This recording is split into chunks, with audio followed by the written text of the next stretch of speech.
Across the mapped arms of the galaxy, there were stories older than light itself. Stories that every child of every species grew up hearing around their campfires or data screens about a race so old and dangerous that even the bravest explorers swore never to disturb them. They called them the humans. No one had seen them for 1,000 years, and yet their ruins still whispered power. Entire civilizations had agreed on one silent rule: never disturb the humans, not because they were cruel, but because they were unstoppable. They had vanished after a war that almost broke the stars, leaving behind silence and scars and strange monuments of metal that still hummed like hearts in deep space. Nova was a courier of the Starborn fleet, young, bold and foolish enough to believe that every warning was just an echo of the past. She piloted her small ship, the Wraith, along the forgotten corridors of the Outer Veil, carrying data cubes for the trade syndicates and sometimes contraband. She liked the quiet of empty space, but inside her there was always a pulse of curiosity that never stopped. One day, while crossing the dead zone near a quarantined blue sun, she caught a transmission so faint it sounded like a sigh. It repeated only one word, a name that had not been spoken aloud for ages. Earth. Nova frowned, thinking it must be a ghost signal, but something in her heart stirred. The signal carried a human encryption code, and that was impossible. She replayed it again and again, hearing faint static and what sounded like a voice calling for help. She tried to trace it, but the coordinates pointed to a system marked forbidden. She laughed softly to herself. Forbidden was only a word for people who feared what they did not understand. She set her course and dove toward the blue sun as her engines flared. The navigation system flashed a warning: ancient quarantine beacon detected, but Nova ignored it. Her eyes were fixed on the growing light ahead. It was beautiful and lonely, a world wrapped in ghostly rings, the perfect place for secrets. When she arrived, the scanners found something orbiting the blue sun, a broken ring station half consumed by dust and vines of crystal, but still alive. Faint lights pulsing along its spine like a heartbeat. Nova's curiosity burned brighter than her fear. She guided the Wraith closer and docked in one of the open bays. The air was thin but breathable, the walls covered with unknown symbols that looked both alien and strangely human. She whispered to herself that maybe the legends were not lies after all. She walked through corridors where vines had grown through steel and saw plants she could not name, still glowing faintly. The deeper she went, the more she felt the station watching her as if it remembered. Inside a control chamber, she found a terminal still working, and when she touched it, the screen lit up with human letters. She could barely read it. Said, "Guardian protocol active, waiting for command." Her breath caught. She tried to access the logs, but something locked her out instead. The system scanned her and then whispered a line that made her skin prickle. Identification. Partial human variants detected. She stepped back in shock because she had always been told that humans were gone, yet the machine seemed to recognize her genetic trace. Before she could think further, an alarm cut through the silence. Her ship's sensors screamed, "Proximity alert." Something large was approaching the system. She ran back to the airlock, saw streaks of light in the sky, a pirate fleet marked with black banners closing in. They must have followed her signal. She cursed under her breath, realizing that by following the call, she had lit a beacon for every scavenger in the sector. As she raced to power up her ship, she caught a final glimpse of the terminal where the words flickered again, but different this time, not waiting for command. Now it said, "Awakening. Human Archive. Initiating Phase 1. Nova did not understand what she had done, but deep in her chest she felt the weight of the galaxy shift she had broken. The oldest rule of every civilization, she had disturbed the humans, and somewhere far away, something old and patient was beginning to stir, waiting to see who dared call its name again. Nova's ship trembled as the pirate fleet broke through the thin mist of the blue sun. The shadows of their war engines stretched across the sky like claws. Their transmissions filled the comms with laughter that had no warmth. The pirates were scavengers of the Outer Veil, feeding on wrecks and lost worlds. They had no laws, only greed. Their leader, a woman named Varka, was infamous for finding relics of dead empires and selling them to the highest bidder. She hailed Nova with a grin sharp as glass, saying that the girl had stumbled into treasure and now owed her share.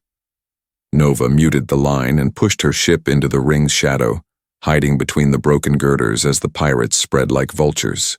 Scanning for energy traces, the ring station hummed softly, as if aware of what was happening.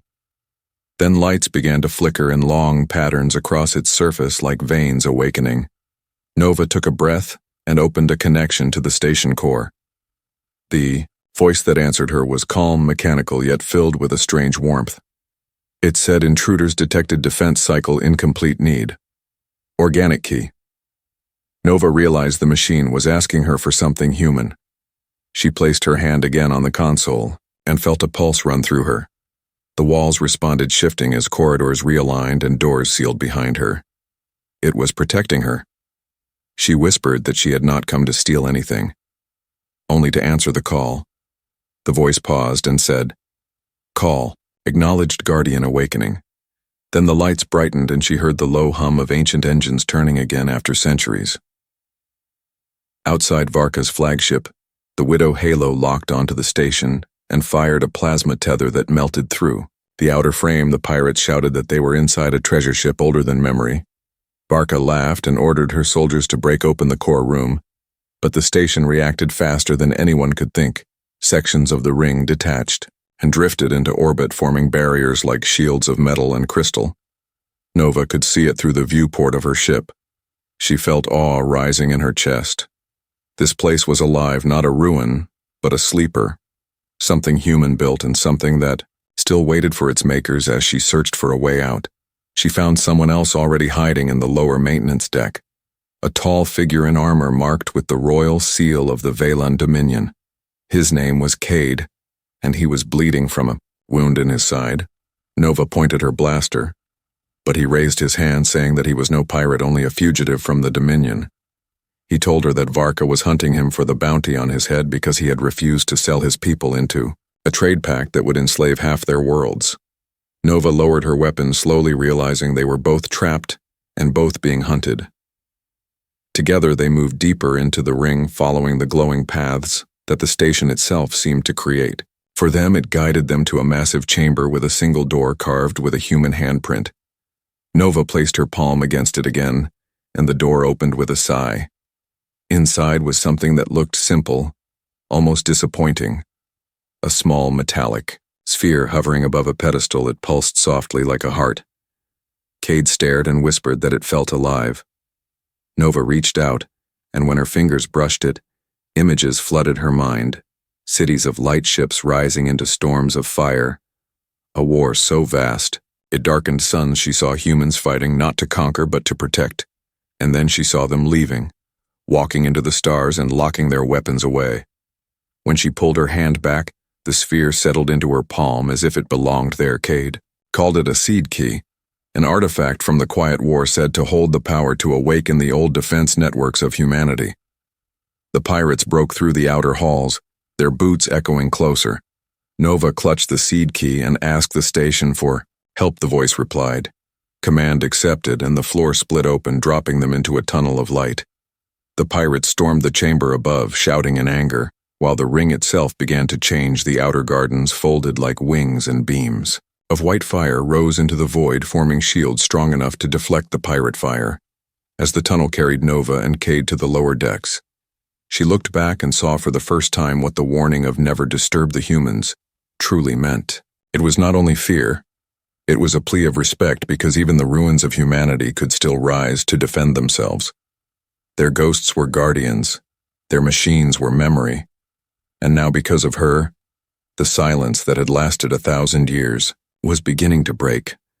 She felt the hum of the seed key through her glove, steady and deep as a heartbeat, and she whispered that whatever had started here, she would see it through, because curiosity may have awakened danger, but it had also awakened purpose, and she was no longer just a courier. She was the one who had opened the door to the forgotten power of humankind. The tunnel of light carried Nova and Cade through the heart of the ring, as the walls around them shimmered like liquid metal, changing shape every second. The air was thick with static and a strange vibration that felt like breathing the moment they landed in the lower decks. The noise of the pirates above began to fade, replaced by the soft hum of the ancient engines. Still running after all this time, Cade leaned against the wall, clutching his side, blood seeping through his armor. but his eyes were fixed on the glowing seed key in Nova's hand. He whispered that whatever it was older than the Dominion, older than their empires, older than fear itself. Nova wanted to believe that too, because holding it felt like holding a promise she could not name. The tunnels were darker here, walls alive with faint light veins that pulsed in rhythm with the key she held. It was as if the station recognized her every step, guiding her deeper toward something unseen. Every few moments she could hear the voice, again faint like an echo through time, saying words she could almost understand. Guardian Core stabilizing energy field. Adapting human pattern confirmed. She turned to Cade, asking what that meant. He shook his head, saying that in the Dominion they used to teach that humans were myths, that no one ever really proved they existed, and yet here she was, walking inside a structure built by their hands. They reached a great chamber buried beneath the ring, where a transparent dome revealed the glowing blue sun hanging in space below. Its light washed over them, cold and endless. In the center of the chamber stood a column of crystal filled with swirling clouds of golden light. When Nova approached, the seed key pulsed brighter. The column responded by splitting into streams of data, forming shapes that looked like memories. She saw images of cities floating in air, oceans of light moving ships shaped like wings, and faces of beings that looked almost human, but stronger, filled with calm determination. Then the vision shifted to war fleets of burning stars, engines tearing space apart, and in the midst of chaos, she saw the same symbol she had seen on the walls, a hand reaching for a star. The image faded, leaving her breathless. Cade said that what she saw must have been the quiet war, the last war before humans vanished. She could feel the grief in those images, the silence that followed their departure. The voice spoke again. This time, clearer, sequence incomplete, awaiting consent. Nova whispered, yes, without knowing why, and the entire chamber flared with light. The ring aligned itself around the blue sun and sent a beam upward through the dust clouds, broadcasting a signal across the void somewhere far away. Something answered.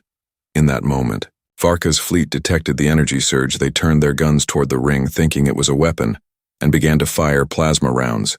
The explosions shook the chamber. Nova stumbled. Cade pulled her behind a pillar as debris rained down above them. The voice spoke again. Emergency protocol activating, and the ring responded like a living creature. Entire sections folded into armor plating, turning the once beautiful structure into a fortress. Light shields bloomed across its surface, deflecting the pirate bombardment. Nova realized that she had triggered something vast, something that might bring more danger than protection.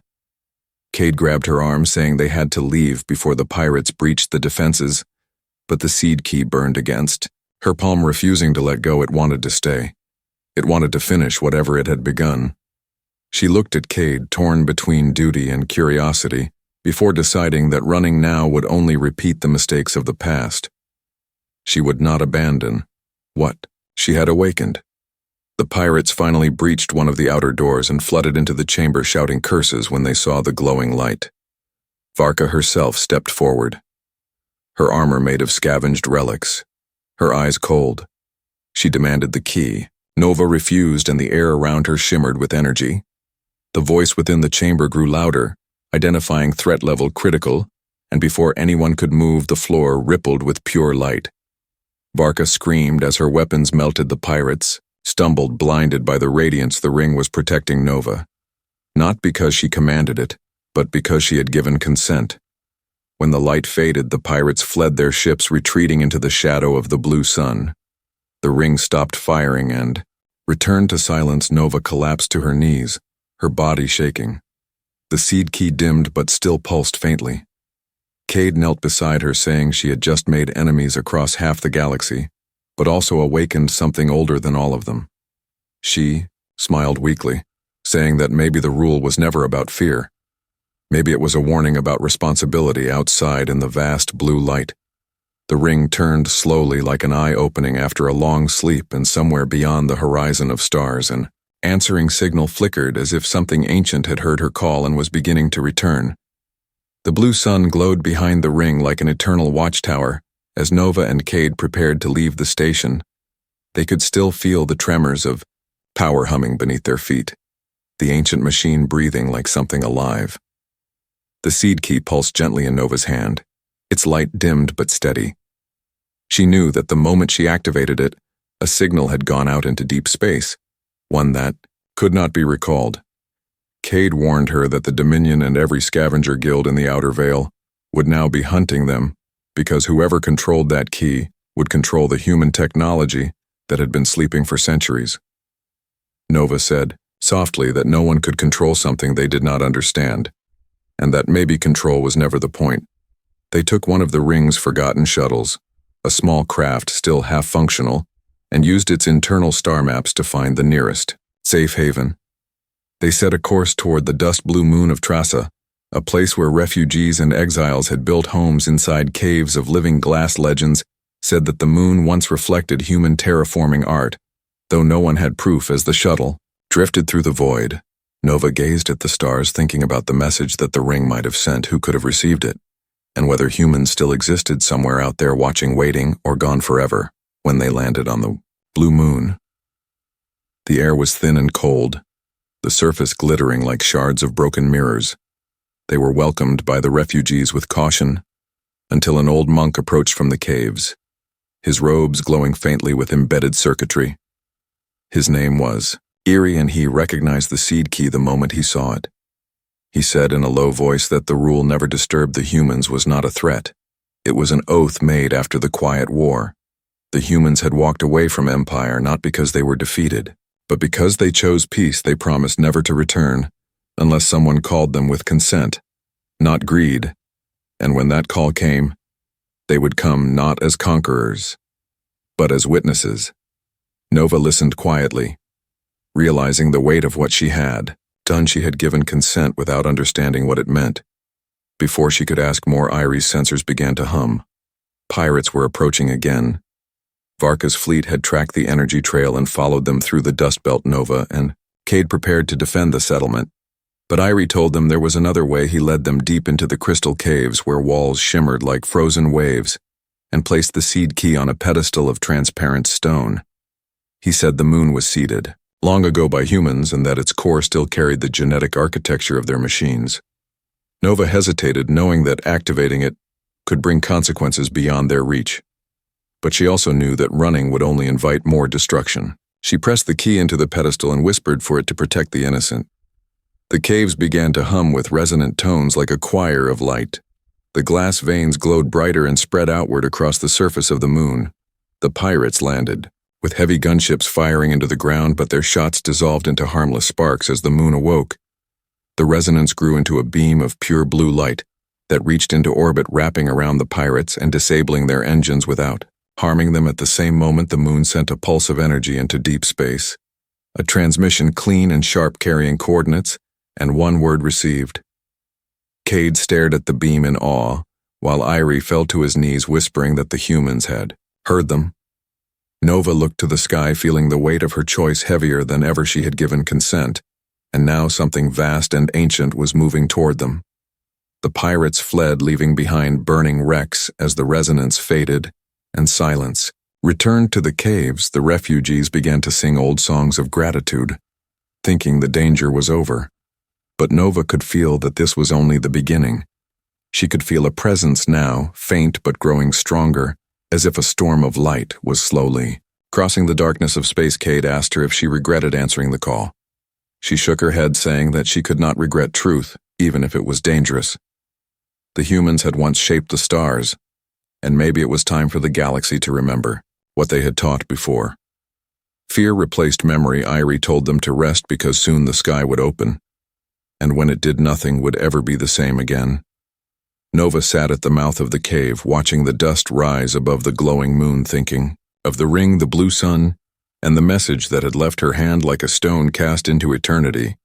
She felt small, but also part of something immense, and for the first time she understood that disturbing the humans was not just about waking power. It was about waking conscience, about daring to face what creation itself had left unfinished.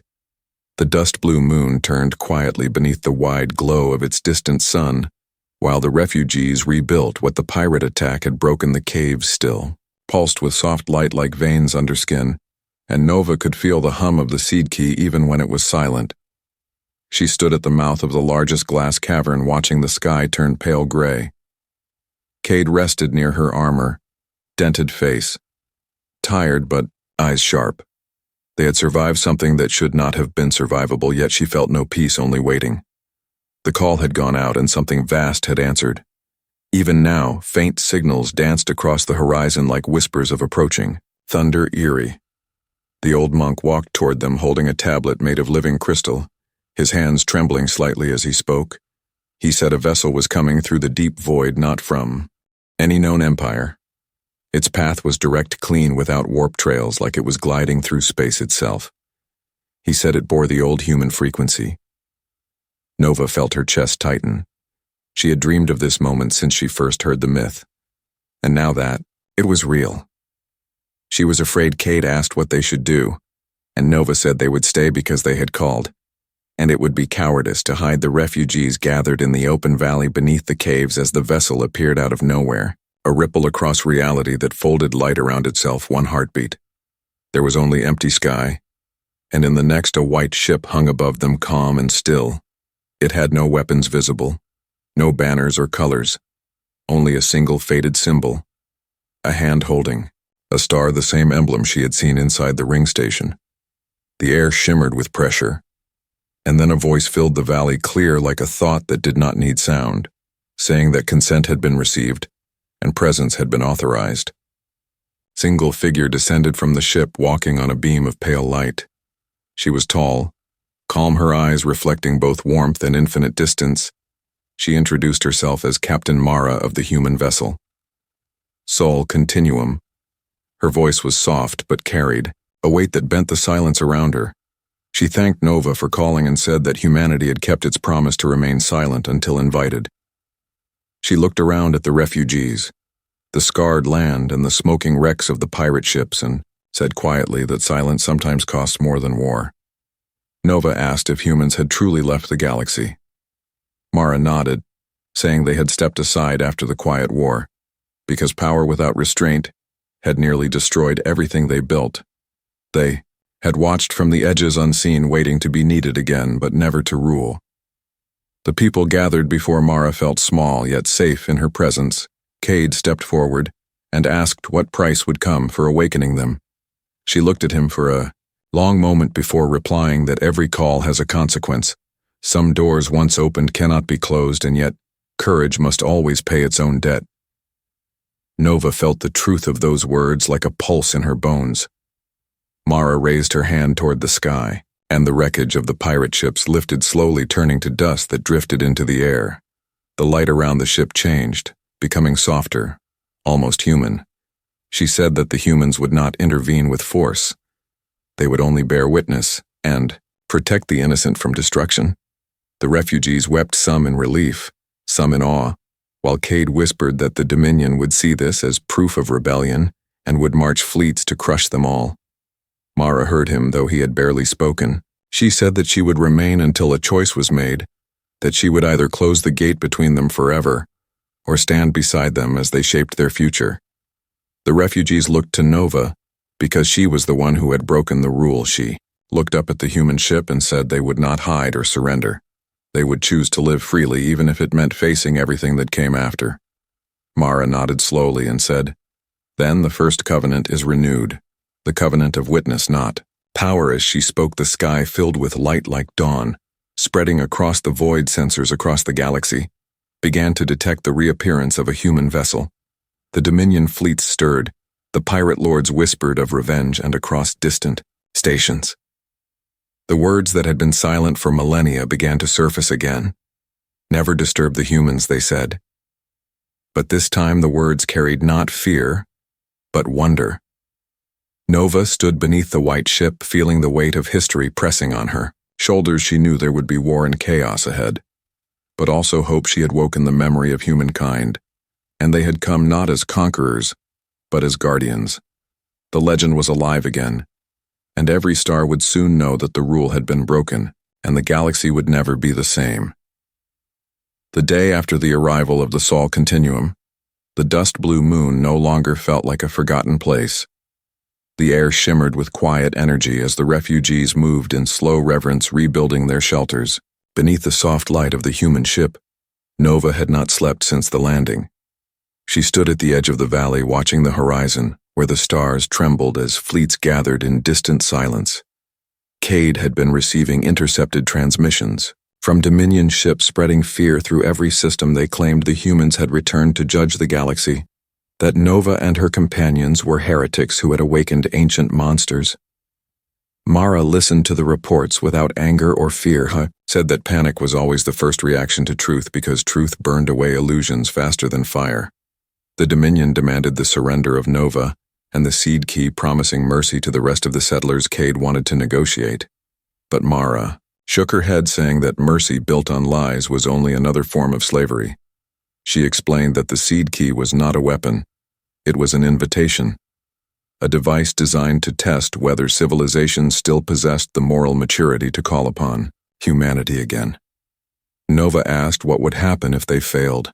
Mara said then the humans would close the gate for another 1,000 years because power without love was only noise, and they had learned long ago that the galaxy needed to grow on its own before it could bear the weight of shared destiny.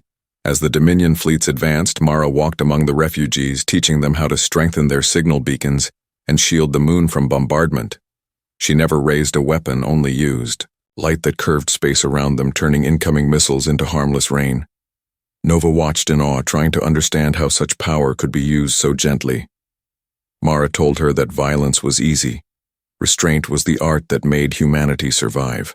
When others burned their worlds, Cade gathered his loyalists through the underground channels, the exiles, the outcasts, the broken captains who no longer believed in the Dominion's chains. They came in small ships, silent and desperate, answering his call. When the Dominion armada arrived, it filled the sky with fire. The moonscape trembled under the weight of their engines. Their commander appeared on a projected screen, his face cold and certain, declaring that humanity was a plague that had once been cleansed and would be cleansed again.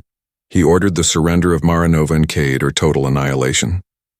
Mara looked at him with pity rather than hate and said that she had no intention to fight him, only to show him what his empire truly was. She reached out her hand and the projection shimmered. The commander saw not his fleet, but the faces of the billions he had enslaved across centuries. Their eyes filled the void around him, not as ghosts, but as witnesses. He stumbled back, shouting that it was illusion. Mara said softly that truth is never illusion. It only feels that way to those who hide from it. Nova and Cade stood behind her as the armada opened fire. Beams of plasma rained down, but every strike bent away like water, meeting light. Mara did not move. She told Nova that the Starborn name was not given. It was chosen by those who believed in renewal. She said the time had come for them to stand without fear, to prove that calling the humans had meaning. Nova took a deep breath and activated the seed key again. The air turned golden. The caves pulsed with song, and from the ring station far away above the blue sun came a reply. Its engines reigniting, aligning itself with the moon, forming a halo of light visible even to distant worlds. Across the galaxy, smaller powers watching the broadcast began to question the Dominion rule. The pirate syndicates turned on their masters. The minor worlds raised banners with the old human hand symbol, not in submission, but in defiance of fear. The Dominion fleet hesitated, some captains lowering their weapons, unwilling to fight what felt sacred. Cade sent an open transmission declaring the birth of a new covenant, one bound by respect, not blood. Mara smiled faintly and said the galaxy had begun to remember what it meant to be free. The Dominion still tried to strike one final blow, sending their flagship hurtling toward the moon on a collision course. But the refugees raised their voices together, singing the frequency the monk Erie had taught them. The sound became light, the light became motion, and the moon itself shifted in orbit. The flagship missed, crashing into the void where it was swallowed by the silent ring station. The commander's last words were lost in static as the Dominion lines fractured. Mara looked to Nova, saying that the moment of choice had arrived. She could close the gate and let humanity fade again, or she could stand as keeper of this covenant and guide the new worlds toward peace. Nova looked at Cade, at the refugees at the horizon of light, and said she would not close the gate. The rule had changed. It was no longer, never disturb the humans, but never forget the meaning of being one of them. The galaxy stood in silence, As the dust blue moon glowed like a newborn star across the cold horizon, the Dominion fleets had scattered their broken hulls, drifting like leaves through the void. But the echo of their fall still trembled through every channel, every transmission, and every heart. Nova walked through the valley where the refugees gathered, their faces turned toward the white ship of the humans that hung above like a calm sun. The air was filled with quiet voices, people whispering that they had seen the impossible and lived. The prophecy of the old rule was gone, now replaced by something new, something alive.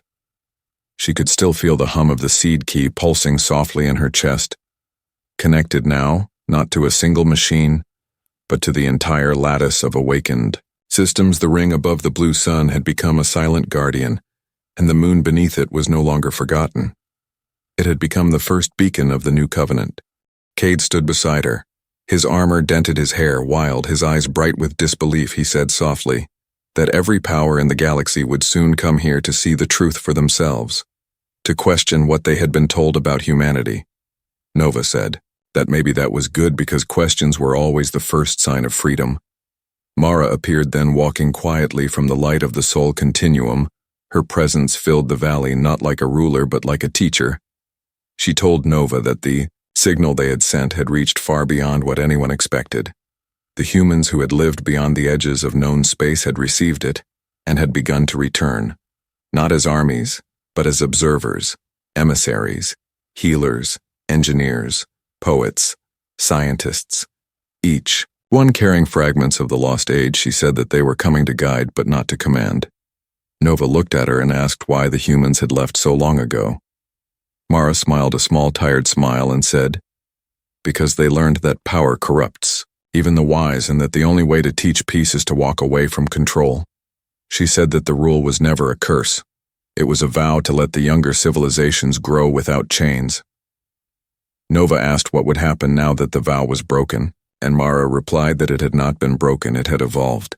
She said that by choosing courage over fear, by choosing to call not for conquest, but for understanding, Nova had rewritten the meaning of the rule. It was now a promise, shared between equals, not a warning from gods. That night, the refugees lit fires across the valley, glass caverns glowing like lanterns in the dark. The stars above were filled with movement as new ships approached, not to invade, but to bear witness to what had happened. Nova sat by the fire with Cade and Irie, who spoke quietly about the future. They dreamed of rebuilding worlds where trade was fair and no child was born into chains. Cade said that the Dominion had ruled through fear, but now that fear was dissolving, replaced by the slow, dangerous power of hope. Nova stared at the stars, feeling something awaken inside her. Not just duty, but belonging. She realized she had become part of something much larger than herself. A story that had begun long before she was born and would continue long after she was gone. At dawn, Mara stood before the crowd and said the humans would leave soon, their task here complete. She said that humanity would always watch but never rule, that their purpose was to be the mirror in which all civilizations saw what they could become if they chose empathy over domination. She turned to Nova and offered her a place on the Sol continuum, saying she had proven worthy of the path. Nova hesitated, then shook her head, saying that the galaxy still needed her voice here among her own people. Mara nodded and said, then you are Starborn in truth. You are the bridge between what was and what must come. When the ship rose into the sky, it left no flame, only a ripple of light that shimmered like a heartbeat through the stars. Mara's final words echoed through every mind that could hear. Do not disturb the humans unless you are ready to become more than you are. Nova watched until the white glow vanished into the horizon of space. Then she turned toward the gathered people and raised her hand, showing the seed key that still pulsed with faint golden light. She said that from this day forward, no empire would rule through fear, no world would live in silence, and that every being who looked to the stars would remember that humanity was never a myth but a mirror. The ring above the blue sun aligned itself one last time, sending a beam of light across the galactic map. A new signal, a new rule. It said, remember. The humans remember what they taught and remember what you are capable of becoming as the light spread across the night sky. Nova felt the weight of centuries lift from her heart. The silence of the old rule had ended. replaced by the harmony of a promise that would last as long as stars themselves. The galaxy moved forward under new light. The silence that once surrounded the name of humanity had transformed into a quiet song carried by every signal and every wandering ship across the void. The dust blue moon had become a sanctuary, a meeting ground for those who sought truth instead of control. And at its center, Nova stood watching the ring station glimmer far above its silver bones, turning slowly around the blue sun like a guardian of peace. She no longer felt like the reckless courier who had chased a forbidden signal. She had become something larger, the one who had broken the oldest rule and yet had given it new life. Cade walked beside her, the wind tugging at the edges of his cloak. His face marked by exhaustion and pride, he said softly that the galaxy would take centuries to heal from what had happened, but at least it would begin. Nova said that healing always began with listening, and that was what the humans had tried to teach before everyone forgot. Irie stood near the cave entrance, murmuring to the children who had begun to carve new symbols into the crystal walls, a raised hand and a star, the emblem of a promise. The memory of that day would live in every generation that followed. Above them, streaks of light crossed the horizon, the last wave of human vessels departing to return to the edges of deep space, their engines silent, their paths invisible, yet their presence lingering in the rhythm of the stars. Mara's final message still echoed in Nova's thoughts like the pulse of a living universe. Never disturb the humans unless you are ready to become more than you are. It was no longer a warning, but a calling, a measure of courage and responsibility. Nova raised the seed key high.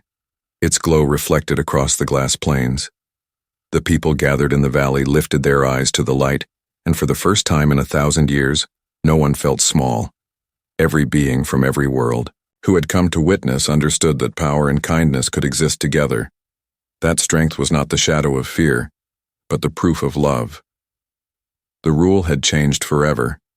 Now it whispered through the galaxies, not as a cage, but as an open door. The blue sun rose slow and steady, casting its light across the rebuilt settlements. The air smelled of metal and salt and hope. Nova smiled at the dawn, knowing that somewhere far away, the humans were smiling too. They had left not as saviors, but as reminders that evolution was not only in the body but in the soul, that the future would belong to those who remembered what it meant to protect rather than possess. She turned toward the horizon, her eyes bright, her heart steady, and she whispered to the wind that she would keep the promise until the stars burned out. The light touched her face like a benediction. The seed key pulsed one last time, and then became still, its purpose fulfilled. The legend of the humans would never fade. Now it would live in every world that dared to reach beyond fear, and every child who looked at the sky and dreamed of becoming something greater than what history allowed. Nova took a breath, filled with the taste of eternity, and walked forward into the dawn where a new age was waiting. The end.